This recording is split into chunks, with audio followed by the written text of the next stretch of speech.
আসসালামু আলাইকুম। প্রিয় দর্শক, আপনাদের সকলকে আমন্ত্রণ জানাচ্ছি।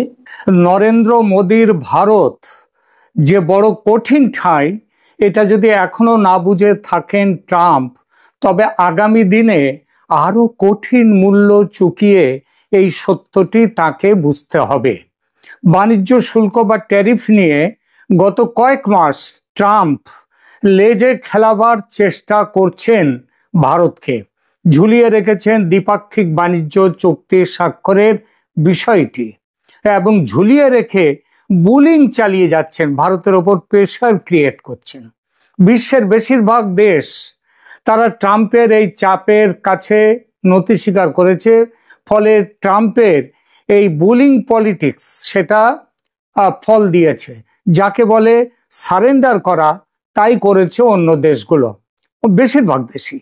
কিন্তু ভারত বুঝিয়ে দিল যে ভারত কারো কেনা গোলাম নয়। সে যেমন আমেরিকার সঙ্গে আছে তেমনই আছে রাশিয়ার সঙ্গে। আর এক্ষেত্রে যেটা নিজের দেশের স্বার্থে বেশি কাজ দেবে সেটাই করবে ভারত। আর এই সম দূরত্ব রাখার রাজনীতি এতটাই কার্যকর যে 140 কোটি মানুষের এই বিশাল বাজারকে উপেক্ষা করার সাহস ও ক্ষমতা কারো নেই। এই দেখুন না, কয়েকদিন আগে আমেরিকা ভারত প্রতিরক্ষা চুক্তি হলো, আর সেটা দেখে ভ্লাদিমির পুতিন ভারতে ছুটে এলেন রুশ ভারত প্রতিরক্ষা ও বাণিজ্য সমেত এক গাদা চুক্তি করতে। আর এটা দেখে ট্রাম্প সাহেবের রক্তচাপ বেড়ে গেছে। এখনকার আলোচনা আমেরিকার এই রক্তচাপ বেড়ে যাওয়ার কারণ ও রুশ ভারত সম্পর্ক আরো ঘনিষ্ঠ হওয়াটা বিশ্বের ভূ রাজনীতি, বিশেষ করে এই উপমহাদেশের ভূ রাজনীতিতে কি প্রভাব ফেলতে চলেছে সেই বিষয়টি নিয়ে। রুশ প্রেসিডেন্ট ভ্লাদিমির পুতিনের ভারত সফরে, তিনি ডিসেম্বর 4 এবং 5 তিনি ভারত সফরে এসছেন। এমন কয়েকটি বিষয় রয়েছে যা আমেরিকার জন্য গুরুত্বপূর্ণ উদ্বেগের কারণ হয়েছে। এদের মধ্যে সবচেয়ে উল্লেখযোগ্য প্রতিরক্ষা ও প্রযুক্তি বিষয়ক সহযোগিতা। মনে রাখতে হবে, পুতিনকে অভ্যর্থনা জানাবার জন্য গতকাল নয়াদিল্লির বিমানবন্দরে হাজির হয়েছিলেন স্বয়ং নরেন্দ্র মোদী। এটা একটা বড় বার্তা দেয়।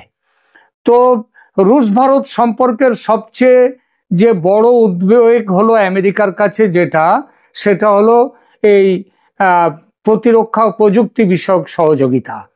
অত্যাধুনিক রক্ষণাত্মক ব্যবস্থার ক্রয় করা, এবং শুধু ক্রয় করা নয়, ভারতেও সেই সমস্ত রাশিয়ান সেই সমস্ত রক্ষণাত্মক ব্যবস্থা, অস্ত্র ইত্যাদি সহ উৎপাদন করা, অর্থাৎ ভারত রুশ যৌথভাবে এইটা উৎপাদন করা, এটা হচ্ছে সবথেকে আমেরিকার উদ্বেগের বিষয়। রিপোর্ট অনুসারে মস্কো ভারতকে 5টি অতিরিক্ত S-400 ট্রায়াম্ফ বায়ু প্রতিরক্ষা ব্যবস্থা সরবরাহের প্রস্তাব দিচ্ছে। আরো গুরুত্বপূর্ণভাবে সুখোই 57E পঞ্চম প্রজন্মের যুদ্ধ বিমানের বিষয়টি। এই যুদ্ধ বিমানের সম্পূর্ণ প্রযুক্তি ভারতকে স্থানান্তর করছে, ভারতকে প্রযুক্তি দিচ্ছে রাশিয়া। আর এর মধ্যে আছে অ্যাভিওনিক্স, ইঞ্জিন, সেন্সার এবং গোপনীয় স্টেলথ উপকরণ, মানে যেটা দিয়ে বোঝা যায় এই বিমান চলাচলের ব্যাপারটা, যেটা রাডারে ধরা পড়ে না, সেই সব ব্যাপারও এর মধ্যে থাকছে। এই ধরনের চুক্তি ভারতকে উন্নত সামরিক সক্ষমতা প্রদান করবে এবং একই সাথে রাশিয়ার যুদ্ধ সংক্রান্ত যে রাজস্ব আয়, সেই আয় বিপুলভাবে বাড়িয়ে দেবে। S-500 এয়ার ডিফেন্স সিস্টেম, যেটা S-400 এর থেকে আরো ওপরের, সেই ডিফেন্স সিস্টেমও আলোচনায় আছে ভারতকে দেয়ার। এই S-500 600 কিলোমিটার পর্যন্ত ব্যালিস্টিক লক্ষ্য এবং 400 কিলোমিটার পর্যন্ত বিমান, মানে ব্যালিস্টিক মিসাইলকে আটকাবে, এবং 400 কিলোমিটার পর্যন্ত বিমানকে আটকে দেবে, এর ক্ষমতা আছে। দ্বিতীয় বড় উদ্বেগ যেটা আমেরিকার, সেটা হলো ভারতের রাশিয়ান তেল আমদানি বজায় রাখা। ভারত বর্তমানে রাশিয়ার তেল আমদানিতে শীর্ষস্থানে। ট্রাম্প প্রশাসন ভারতকে এই তেল কেনাটা বন্ধ করার চাপ দিচ্ছে, এই যুক্তি দিয়ে যে এভাবে টাকা পেলে রাশিয়া ইউক্রেনের যে যুদ্ধ, সেই যুদ্ধ চালিয়ে যেতে এটা সহায়তা করছে। কিন্তু ভারত থোড়াই কেয়ার করছে এসব কথা। প্রেসিডেন্ট পুতিন যেমন স্পষ্টভাবে বলেছেন যে তিনি চান ভারত তার তেল কেনাটা অব্যাহত রাখুক রাশিয়ার কাছ থেকে, তেমনি ভারতও বলেছে আমার যেখানে সুবিধা হবে সেখানে আমি তেল কিনবো। তৃতীয়ত, রুশ ভারত বাণিজ্যে একটা বড় ভারসাম্যহীনতা রয়েছে, অর্থাৎ ভারত রাশিয়া থেকে আমদানি করে বেশি, যার বেশিটাই অস্ত্রশস্ত্রের ব্যাপার আছে। তার পরিমাণ 63.8 বিলিয়ন ডলার। আর রাশিয়াতে ভারত পণ্য রপ্তানি করে মাত্র 4.88 বিলিয়ন ডলার। তার মানে প্রায় 59 বিলিয়ন ডলারের ঘাটতি বাণিজ্য ভারতের।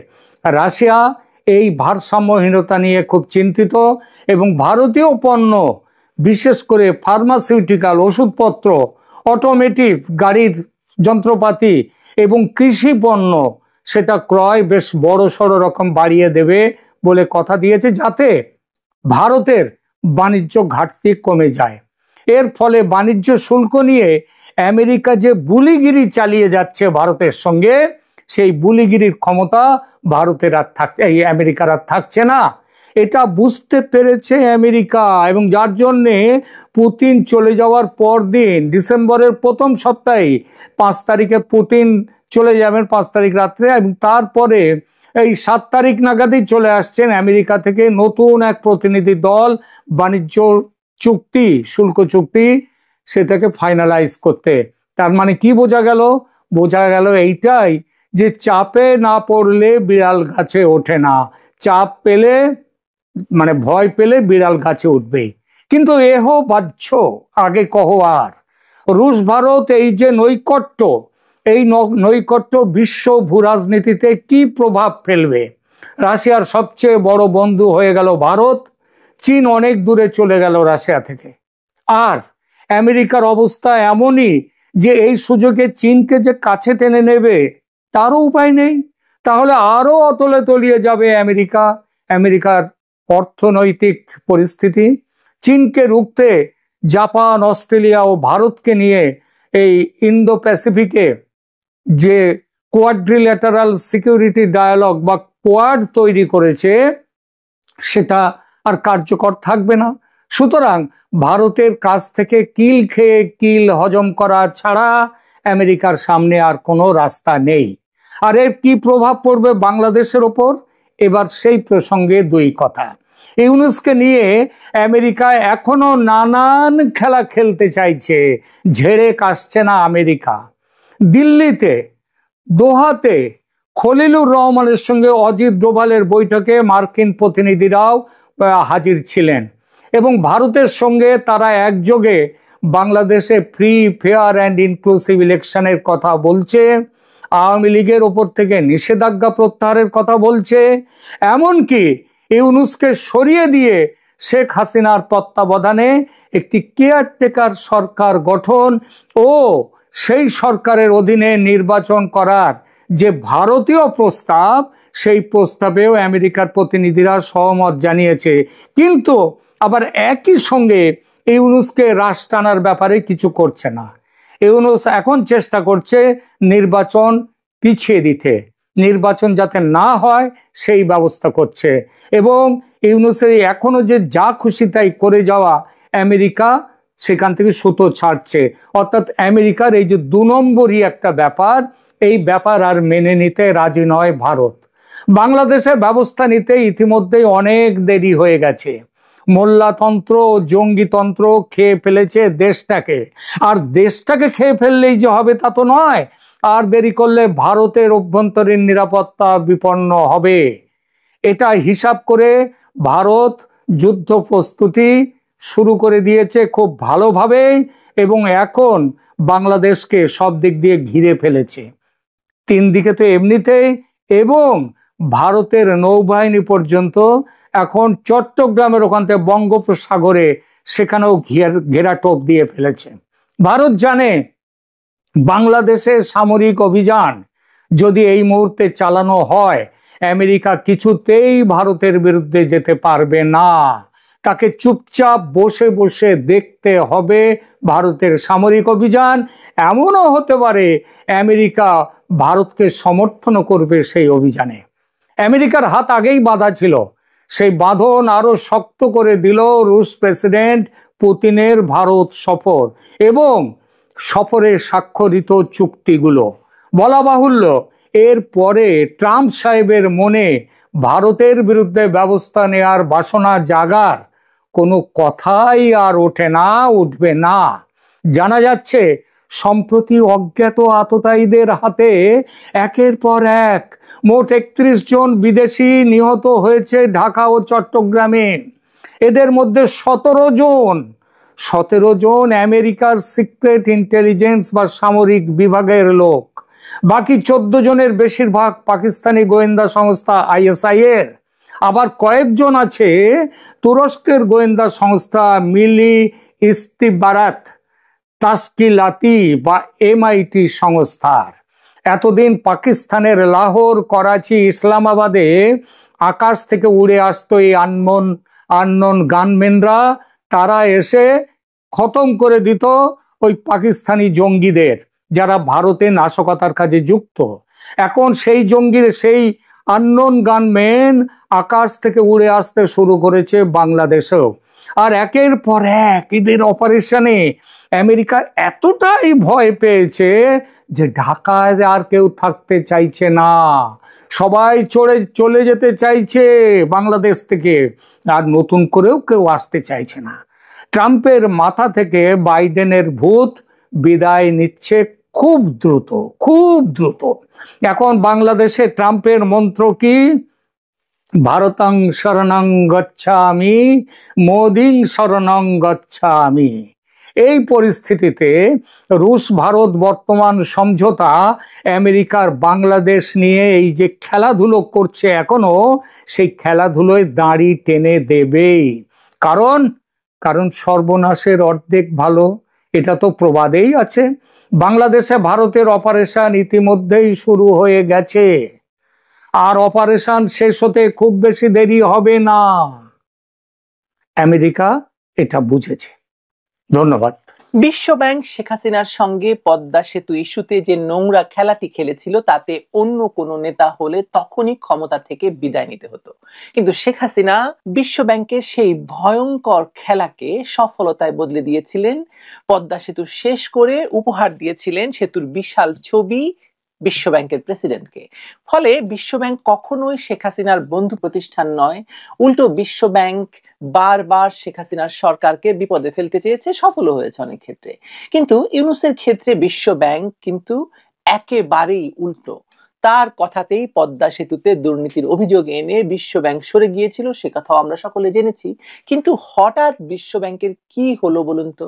হাসিনার গুণগান আর ইউনূসের বদনাম করতে শুরু করেছে কেন বিশ্বব্যাংক? চলুন দেখে আসা যাক, বিষয়টি বিশ্লেষণ করা যায়। সম্প্রতি প্রকাশিত বিশ্বব্যাংকের প্রতিবেদনগুলোকে পাশাপাশি রেখে দেখলে বাংলাদেশের দুই ভিন্ন বাস্তবতা খুব স্পষ্ট হয়ে ধরা পড়ে। এই বাস্তবতা এমন যে একদিকে দীর্ঘ 12 বছরেরও বেশি সময় ধরে শেখ হাসিনার নেতৃত্বে বাংলাদেশ দারিদ্র্য কমানোর যে ধারাবাহিক সাফল্য দেখিয়েছে, অন্যদিকে তার পরবর্তীকালে ক্ষমতা দখল করে শেখ হাসিনাকে ক্ষমতাচ্যুত করার পর যে অস্থিরতা, পুরো চাকরির বাজার পড়ে যাওয়া, ফ্যাক্টরি কারখানাগুলো বন্ধ হয়ে যাওয়া, আয় বৈষম্য বাড়া এবং সাম্প্রতিক শকওয়েভ, সেগুলোর ফলে নতুন দারিদ্র সৃষ্টির ঝুঁকি আবারও মাথাচাড়া দিয়েছে বলে প্রতিবেদনগুলো বলছে। কিন্তু এর মধ্যেও গুরুত্বপূর্ণ বিষয় হলো বিশ্বব্যাংক নিজেই স্বীকার করছে যে শেখ হাসিনার সময় দারিদ্র্য কমেছিল, মানব সম্পদ উন্নয়ন হয়েছিল এবং জলবায়ু অভিযোজনে বাংলাদেশ হয়েছে প্রমাণিত রোল মডেল। বিপরীতে রাজনৈতিক পরিবর্তনের পর, ক্ষমতাচ্যুত করার পর শ্রমবাজারে ধস, উৎপাদন খাতের স্থবিরতা, বিদেশি বিনিয়োগ সম্পূর্ণ না আসা এবং চরম নীতিগত অনিশ্চয়তার কারণে দারিদ্র বৃদ্ধির ঝুঁকি দ্রুত বেড়েছে।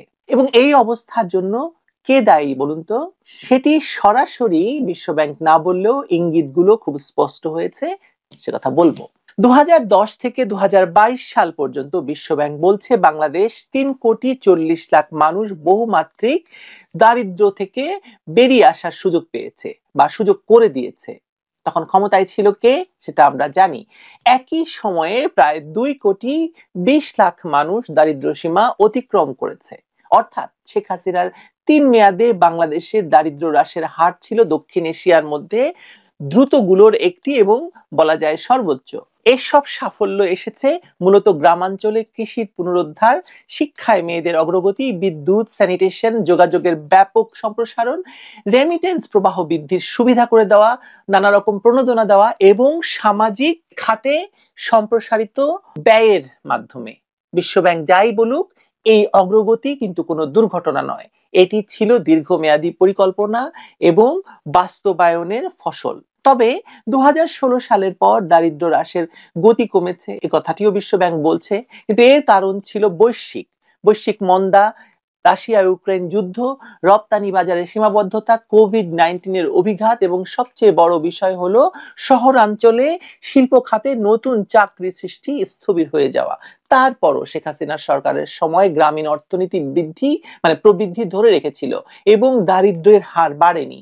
বরং বিশ্বব্যাংক বলছে যে 2016 থেকে 22 সময়ে গ্রামের দরিদ্র কমেছে শহরের চেয়ে দ্বিগুণ হারে। একথা নিশ্চয়ই আপনিও জানেন। বাংলাদেশের যে গ্রামে আপনি যান না কেন, মনে হবে যে এই গ্রাম 5 বছর আগেও যা ছিল তার থেকে 1 লাফে 10 বছর এগিয়ে গেছে। এই প্রমাণ তো আপনার কাছে আছে না? এই সময়ে আরেকটি চিত্র দেখা যায়, জলবায়ু অভিযোজনের বাংলাদেশে অগ্রগতি। নতুন রিপোর্ট বলছে যে পুরো দক্ষিণ এশিয়ার মধ্যে সবচেয়ে ঝুঁকিপূর্ণ দেশ বাংলাদেশ এবং 2030 সালের মধ্যে প্রায় 90% মানুষ জলবায়ু ঝুঁকির মধ্যে থাকবে। কিন্তু ঝুঁকি বেশি মানেই যে ব্যর্থতা নয়, সেটা প্রমাণ হয়েছে বাংলাদেশে। কারণ একই প্রতিবেদনে বলা হয়েছে যে বাংলাদেশ জলবায়ু অভিযোজনে দক্ষিণ এশিয়ার রোল মডেল। শেখ হাসিনার আমলে ঘূর্ণিঝড়ে মৃত্যু হার শূন্যের কোঠায় নেমে এসেছিল। ডেল্টা প্ল্যান 2100 কথা আমরা জানি, ক্লাইমেট ট্রাস্ট ফান্ডের কথা জানি, মুজিব ক্লাইমেট প্রসপারিটি প্ল্যানের কথা জানি, সৌর বিদ্যুতের ব্যাপক বিস্তার এবং অর্জন বাংলাদেশকে একটি জলবায়ু সহিষ্ণু রাষ্ট্রে পরিণত করেছে। এসব উদ্যোগ আন্তর্জাতিকভাবে এতটাই স্বীকৃত যে কপ ও জাতিসংঘে বাংলাদেশ বারবার প্রশংসিত হয়েছে, অনেকগুলো পুরস্কার অর্জন করেছে। অন্যদিকে সাম্প্রতিক রাজনৈতিক পরিবর্তনের পর, বিশেষ করে 2024 সালে সন্ত্রাসের মাধ্যমে ক্ষমতা দখলের পর বিশ্বব্যাংকের হিসেব বলছে 2022 থেকে 25 সময়ে বাংলাদেশের দারিদ্র্য আবার বাড়তে শুরু করেছে। এর কারণ হিসেবে তারা স্পষ্টভাবে বলছে যে চাকরি সৃষ্টি কমে যাওয়া, ফ্যাক্টরিগুলো বন্ধ হয়ে যাওয়া, বিশেষ করে গার্মেন্টস শিল্প কারখানার বিরাট বড় ধস নামা, নারী এবং যুবকদের চাকরি হারানো, বাস্তব আয়ের পতন এবং মূল্যস্ফীতি বৃদ্ধি এবং সামষ্টিক অর্থনীতির অনিশ্চয়তা। সবচেয়ে উদ্বেগজনক হলো শ্রমবাজার 2023-2024 সালে 20 লাখ মানুষ চাকরি হারিয়েছে বা কমে গেছে এবং 2025 সালে আরো 8 লাখ মানুষ চাকরি হারাবে বলে প্রেডিক্ট করা হয়েছে এই সব প্রতিবেদনে। এই ধসের সবচেয়ে বড় আঘাত লেগেছে তরুণ এবং নারীদের উপর, যেটা আমি একটু আগে বললাম, যারা দেশের প্রকৃত উৎপাদনশীল শ্রমশক্তি। তার মানে হচ্ছে শেখ হাসিনার আমলে দারিদ্র্য কমলেও পরবর্তীকালে নীতি অস্থিতিশীলতা, সিদ্ধান্তহীনতা, রাজনৈতিক অস্থিরতা এবং মব সৃষ্টি করে এই ভয়ঙ্কর ঢাকা শহরকে অনিরাপদ করে তোলা, বিশেষ করে নারীর জন্য, এবং এই অর্থনৈতিক গতি থেমে যাওয়ার কারণে দারিদ্র আবার বাড়ছে।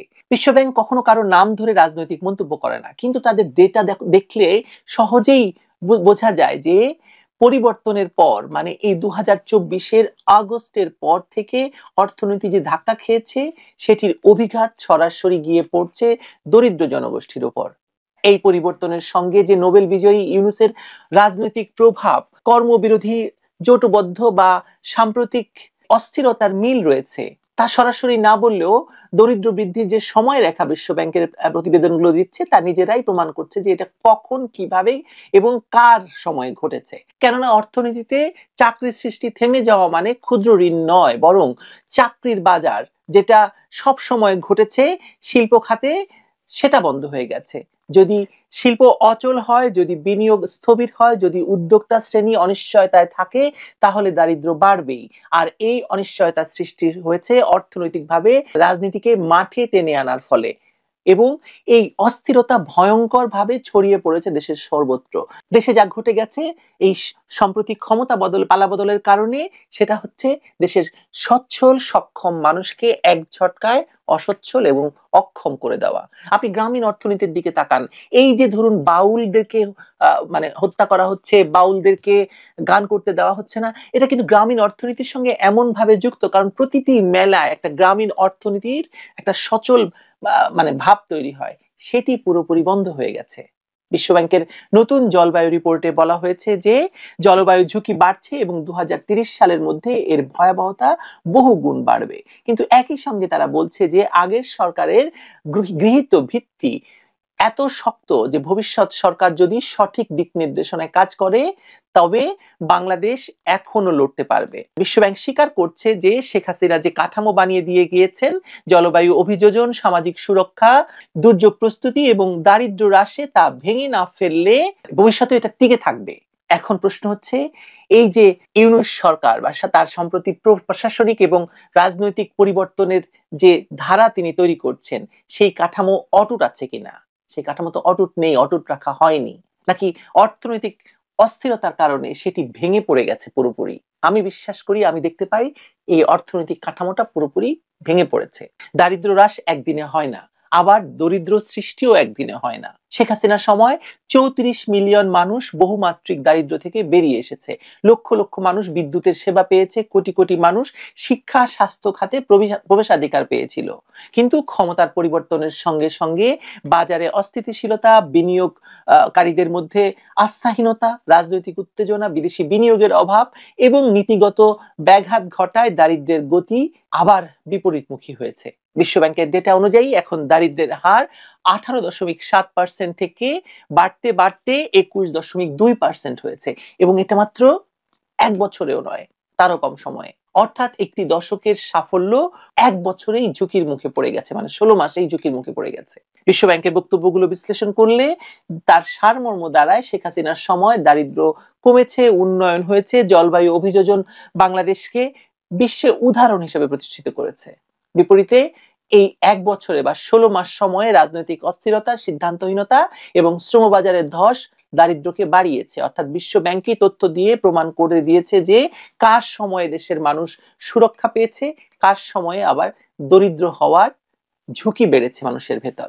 বাংলাদেশকে সামনে এগোতে হলে এখন সবচেয়ে জরুরি হলো স্থিতিশীলতা ফিরিয়ে আনা, শ্রমবাজারকে পুনরুজ্জীবিত করা, শিল্প কারখানা যেগুলো বন্ধ হয়ে গেছে সেগুলো চালু করা এবং উৎপাদনকে সক্রিয় রাখা। পূর্বের সরকারের স্থাপিত জলবায়ু, দারিদ্র্য বিমোচন কাঠামোর যে মানে নতুন করে শক্তিশালী করা। কারণ বিশ্বব্যাংকের ভাষায় ঝুঁকি বাড়ছে, কিন্তু সঠিক নেতৃত্ব থাকলে এখনো প্রতিরোধ সম্ভব। এই নেতৃত্বই এখন বাংলাদেশে সবচেয়ে বেশি প্রয়োজন হয়েছে। ইউনূস যে সেই নেতৃত্ব নয়, সে কথা বিশ্বব্যাংক সরাসরি না বললেও তাদের প্রতিবেদনের প্রতিটি অক্ষর, শব্দ, বাক্য পাঠ করলে আপনারা বারবার বুঝতে পারবেন যে বিশ্বব্যাংক আসলে কি বলতে চেয়েছে। আর বিশ্বব্যাংক এই কথাই বলতে চেয়েছে যে বাংলাদেশ একজন ভুল মানুষের হাতে পড়েছে। একজন ব্যাংকের কেরানির কাছ থেকে রাষ্ট্র আর কি চাইতে পারে? একজন ব্যাংকের কেরানির কাজ যে রাষ্ট্র পরিচালনা নয়, সেটা আমরা আজ বুঝবো না, বুঝবো কাল। নিজের গাল থাপড়াবো আর পারবো গাল। ভালো থাকবেন সবাই।